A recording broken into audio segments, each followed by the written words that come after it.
Compassionate appointments, కారుణ్య నియామకం, వీటి యొక్క ఆబ్జెక్టివ్ అంటే కారుణ్య నియామకం ఎందుకు ఎప్పుడు చేస్తారు, దాని ఉద్దేశం ఏంటి, ఎలిజిబిలిటీ ఎవరు అర్హులు దానికి, నెక్స్ట్ ఇనిషియల్ స్టేజ్లో ఏ డిజిగ్నేషన్లో నియమిస్తారు అనేటువంటి విషయాల మీద ఒక బ్రీఫ్, ఒక క్లారిఫికేషన్ మీకు అందిస్తున్నాం. ఎందుకంటే ఇది ఇయర్స్ టుగెదర్ ఎన్నో డెసిషన్స్ వచ్చినా కూడా ఇయర్స్ టుగెదర్ వీటిలో చిన్న ల్యాక్ ఆఫ్ క్లారిఫికేషన్ అనేది ఉంది. సరే, ఆబ్జెక్టివ్ చూద్దాం. ఆబ్జెక్టివ్ ఏంటి, ఒక ఎంప్లాయీ చనిపోయినప్పుడు ఆ డిసీజ్డ్ ఎంప్లాయీ యొక్క ఫ్యామిలీ వీధిన పడుతుంది. అంటే కష్టాలు, బాధలు, కాంప్లికేషన్స్ ఎదుర్కొంటారు. ముఖ్యంగా ఫినాన్షియల్ ప్రాబ్లం, ఆర్థిక ఇబ్బందులు ఎక్కువగా ఎదుర్కొంటూ ఉంటారు. సో ఎంతో కాలం పనిచేసినటువంటి ఆ ఎంప్లాయీ యొక్క ఫ్యామిలీని, వీధిలో పడిన ఆ ఫ్యామిలీని ప్రొటెక్ట్ చేయడం అనేది ప్రధాన ఆశయం. అది ఏ విధంగా ప్రొటెక్ట్ చేయడం అంటే ఆ ఫ్యామిలీ మెంబర్లో ఎవరినో ఒకరిని అపాయింట్ చేయడం. ఎవరు, అది ఎలిజిబిలిటీ అంటే. అర్హులు ఎవరు అని అంటే జనరల్గా మనకు తెలిసిన విషయము, డిసీజ్డ్ ఎంప్లాయీ యొక్క వైఫ్, అదే స్పౌస్ అనాలి. ఎందుకంటే భర్త పనిచేస్తుంటే అతని భార్యకి, లేదు భార్య జాబ్ చేస్తుంది, భర్త అన్ఎంప్లాయిడ్, అప్పుడు భర్త ఎలిజిబుల్, దాన్ని స్పౌస్ అంటాం. కొంతమందికి స్పౌస్ అంటే తెలియదు కాబట్టి చెప్తున్నా, భార్య లేక భర్త అని. So spouse eligible, next son కొడుకు eligible, next unmarried daughter eligible. ఇది మనకు తెలిసినటువంటి విషయం. కానీ చాలా కోర్ట్ జడ్జిమెంట్లో ఈ మధ్య మ్యారీడ్ డాటర్ కూడా ఎలిజిబిలిటీ ఇచ్చారు. మ్యారీడ్ డాటర్ కూడా ఎందుకు ఎందుకు ఇవ్వకూడదు, ఏమి ఆమె మీద డిపెండ్ అయ్యి ఉండొచ్చు ఫ్యామిలీ. మ్యారీడ్ డాటరు ఆ జాబ్ తీసుకొని కంపాషనేట్ గ్రౌండ్లో ఆ ఫ్యామిలీని పోషించవచ్చు కదా, చూసుకోవచ్చు కదా, ఎవరో ఒకరు ఒక ఆల్టర్నేటివ్ అనేది ఎత్తుక్కోవడం తప్పులేదు. సో మ్యారీడ్ డాటర్ కూడా ఎలిజిబిలిటీ ఇచ్చారు.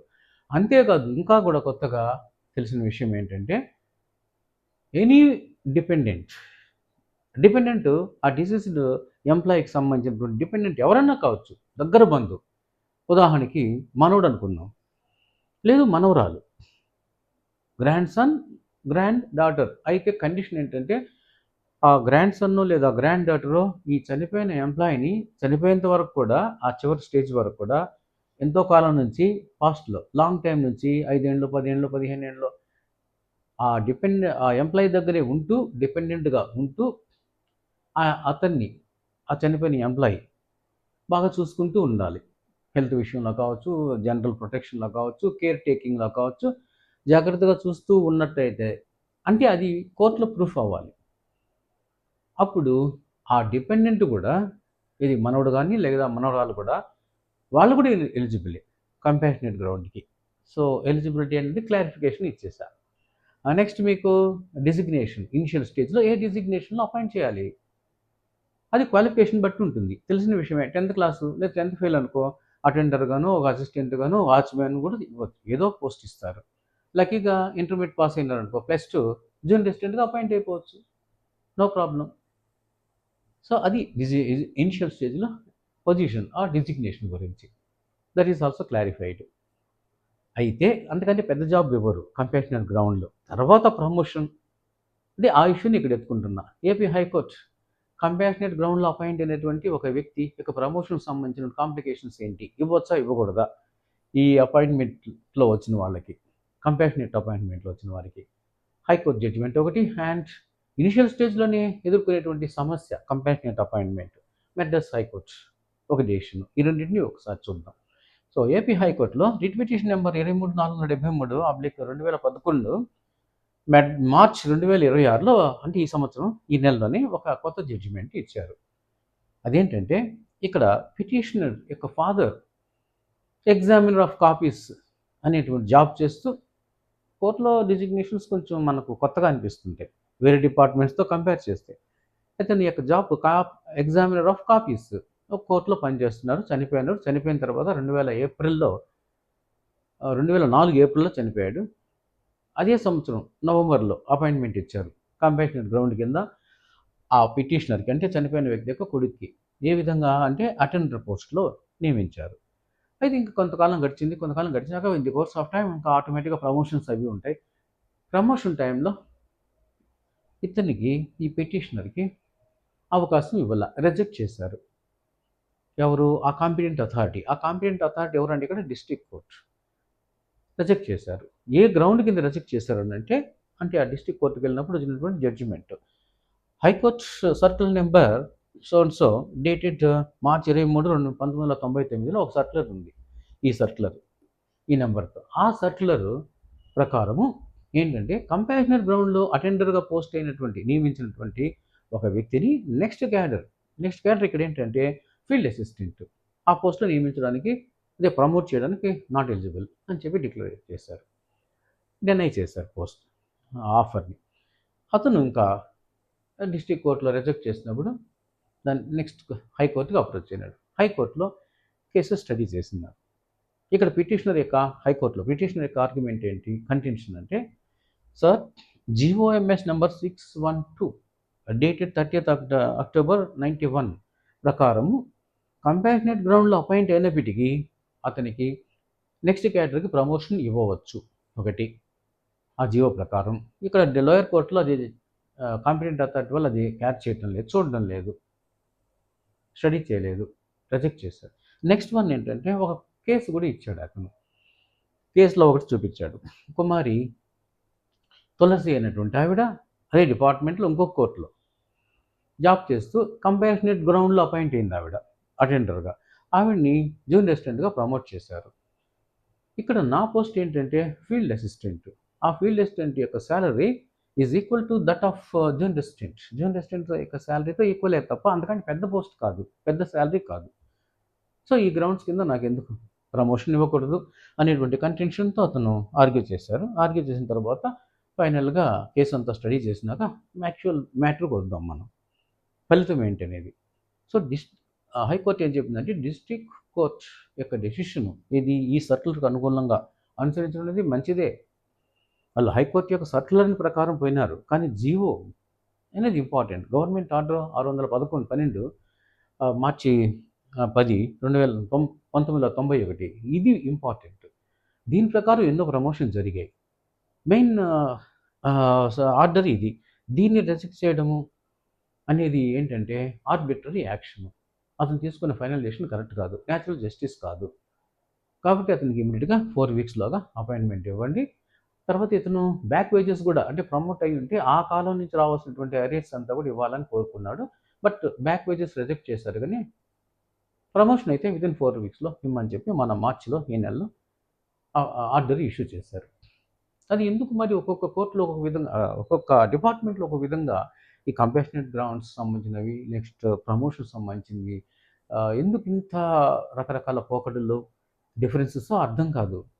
ఉదాహరణకి ఇదే ఆంధ్రప్రదేశ్ గవర్నమెంట్ ఎడ్యుకేషన్ డిపార్ట్మెంట్లో కంపాషనేట్ గ్రౌండ్లో అటెండర్గా, క్లర్క్గా, జూనియర్ అసిస్టెంట్గా, టైపిస్ట్గా అపాయింట్ అయ్యి, ఇదే కంపాషనేట్ గ్రౌండ్లో ఇక్కడ ఇంకొక పాయింట్ ఉంది. ఇంటర్మీడియట్ పాస్ అయితే జూనియర్ అసిస్టెంట్, టైపిస్ట్ కూడా ఎలిజిబులే. ఆ ఈక్వల్ పోస్ట్ ఏదైనా ఎలిజిబులే, field assistant, typist, junior assistant.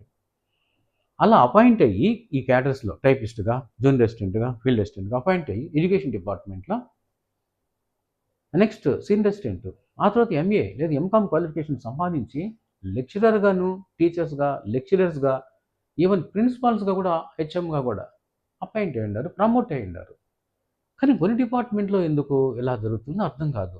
అంటే ఇదంతా కారణం ఏంటంటే నాకు తెలుసు కోఆర్డినేషన్ లేకపోవడము, ఒక క్లారిఫికేషన్ లేకపోవడము, ప్రమోషన్ సంబంధించిన గైడ్లైన్స్, కంపాషనేట్ అపాయింట్మెంట్కి సంబంధించిన లేటెస్ట్ కోర్టు జడ్జిమెంట్స్ గురించి వీళ్ళు డీప్గా స్టడీ చేయకపోవడమే కారణం. ఈ 3 కారణాలే.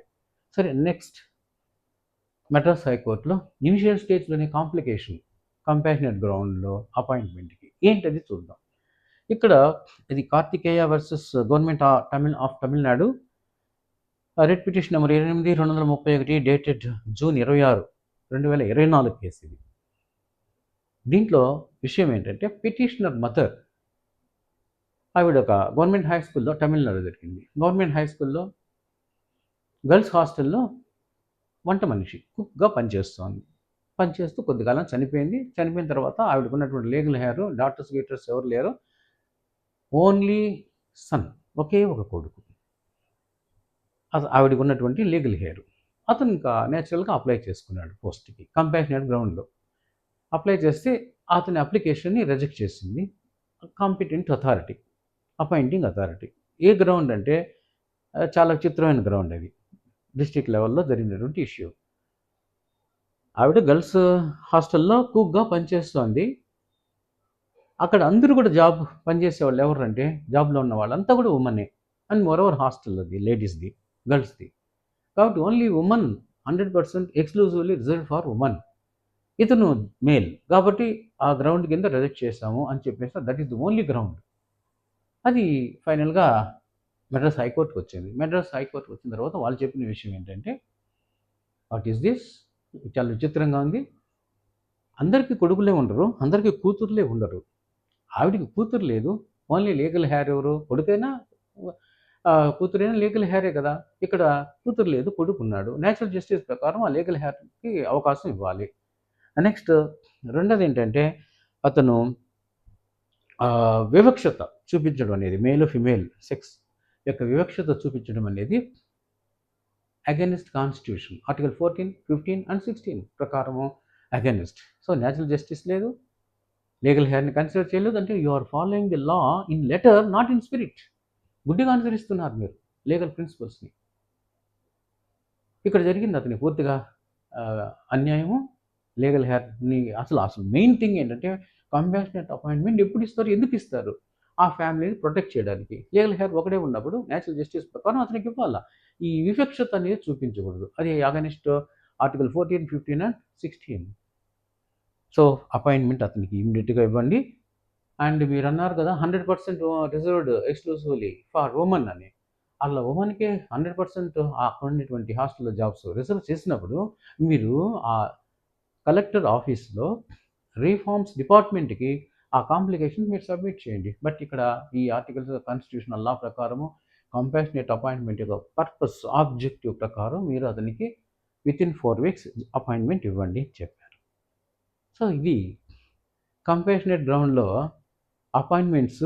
తర్వాత నెక్స్ట్ ప్రమోషన్కి సంబంధించిన కాంప్లికేషన్స్ ఇనిషియల్ స్టేజ్లోనూ ఆఫ్టర్ అపాయింట్మెంట్ జరిగేటువంటి ఇష్యూస్. ఇవంతా కూడా కోఆర్డినేషను, క్లారిఫికేషన్స్ లేకపోవడం ఒకటైతే, రెండో వైపున కోర్టు జడ్జిమెంట్స్, లేటెస్ట్గా వచ్చినటువంటి జడ్జిమెంట్స్ గురించి డీప్గా స్టడీ చేయకపోవడం కూడా ఇంకొక ముఖ్యమైనటువంటి రీజన్. ఇది మిత్రులారా the clarification about compassionate appointments. Thank you very much for listening. And if you are impressed, please subscribe and comment also. Thank you.